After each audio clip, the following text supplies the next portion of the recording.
નમસ્કાર વિદ્યાર્થી મિત્રો, ગઈકાલે આપણે જે અસાઇનમેન્ટની અંદર જે સોલ્યુશન ચાલુ કર્યું છે ધોરણ 10 એનું પ્રથમ સત્ર, અને એમાં આપણે પ્રકરણ 2 સ્ટાર્ટ કર્યું છે, બરોબર? તો પ્રકરણ 2 ની અંદર આપણે બીજો પ્રશ્ન છે એની અંદર પહેલો દાખલો ગઈકાલે જોયો હતો, તો આજે આપણે બીજો પ્રશ્ન જોવાનો છે। તો એની અંદર આપણને શૂન્યનો સરવાળો આપ્યો છે જે 0 છે અને શૂન્યનો ગુણાકાર છે જે -10 છે। તો શૂન્યનો સરવાળાનું સૂત્ર જે આપણે જાણીએ છીએ -b/a બરાબર 0, અને શૂન્યના ગુણાકારનું સૂત્ર પણ જાણીએ છીએ c/a બરાબર -√10। રેડી? તો હવે આની અંદર આ માઇનસ નિશાની પહેલી બાજુ જાય તો b/a બરાબર 0 થઈ જશે, કેમ કે માઇનસ નિશાની પહેલી બાજુ જવા દો તો પ્લસ થઈ જાય। 0 કે પ્લસ કે માઇનસ એમાં કોઈ ફેર પડતો નથી। એના છેદની અંદર આપણે 1 લખવાનું હોય છે, કે જે આપણે છેદમાં લખીશું।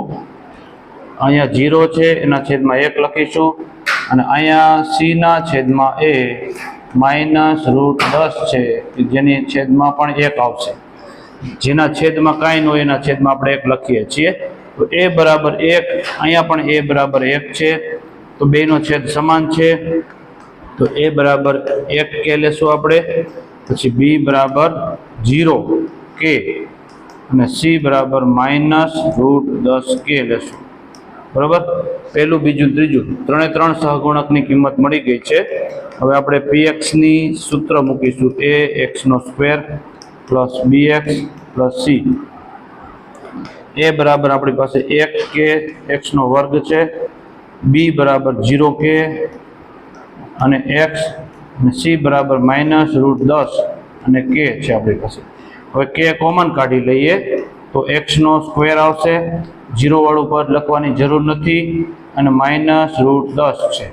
તો આ આપણે જે બહુપદી છે, આપણને બહુપદીના સરવાળો આપ્યો છે શૂન્યનો, અને શૂન્યનો ગુણાકાર આપ્યો છે, એના આધારે બહુપદી મળશે। સાથે સાથે ત્રીજો પ્રશ્ન પણ સાથે લઈએ છીએ। આ બીજો દાખલો થયો।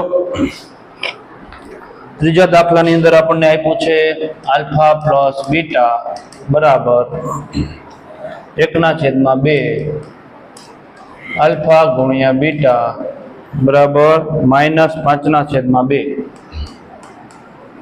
રેડી? તો શૂન્યનો સરવાળાનો ગુણાકાર આપી દીધો છે, તો હવે આપણે એનો ઉકેલ કરીએ છીએ। તો આમાં સૂત્ર -b/a બરાબર 1/2 આવશે, આનું સૂત્ર c/a બરાબર 5/2 આવશે। એકદમ સિમ્પલ દાખલા છે, બોર્ડની પરીક્ષાની અંદર પણ આ રીતનો એક દાખલો 2 માર્કનો પૂછાશે, મોસ્ટ આઈએમપી રીત છે। અને હવે આ માઇનસ નિશાની પહેલી બાજુ જાય તો b/a બરાબર -1/2 આવશે। અહીંયા c/a બરાબર 5/2। તો તમે જુઓ તો a બરાબર 2, a બરાબર 2, બંનેની છેદ જે છે તે સમાન છે।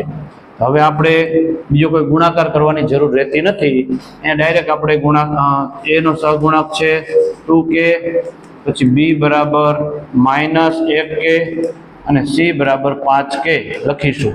હવે આપણે એનું સૂત્ર લખીશું, px બરાબર ax² + bx + c। તો a બરાબર 2k છે, 2k x², b બરાબર -1kx, અને c બરાબર +5k। તો એમાં તમે k કોમન કાઢો તો 2x² -1x ને +5 વધે છે। આ k છે તે આપણે બહાર કાઢી લીધો છે, જેના કારણે 2x² વધ્યો, -1x વધ્યા, +5 વધ્યા। તો આ જે છે તે માંગેલી બહુપદી છે। ઓકે, આટલી એકદમ સિમ્પલ ગણતરી દ્વારા તમે 2 માર્ક પ્રાપ્ત કરી શકો છો। ઓકે।